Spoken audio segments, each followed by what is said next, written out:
অবিশ্বাসীরা কোনো এক সময় আফসোস করবে যে যদি আমরা মুসলিম হতাম। কোরআনের একটি আয়াত আপনাদেরকে পড়ে শোনাচ্ছি। রুবামা ইয়াওয়াদ্দুল্লাযিনা কাফারু লাউ কানা মুসলিমিন। এর অর্থ হচ্ছে কোন এক সময় অবিশ্বাসীরা আকাঙ্ক্ষা করবে যে আমরা যদি মুসলিম হতাম।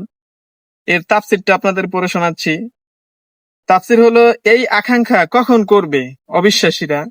মৃত্যুর সময় যখন ফেরেশতারা জাহান্নামের আগুন দেখাবেন তখন, নাকি যখন জাহান্নাম চলে যাবে তখন, অথবা যখন গুনাহগার মুমিনদেরকে কিছু দিন জাহান্নামে শাস্তি দেওয়ার পর রাখার পর বের করে নেওয়া হবে তখন, নাকি যখন হাসরের মাঠে বিচার চলবে আর কাফিররা দেখবে যে মুমিনরা জান্নাতে যাচ্ছে তখন।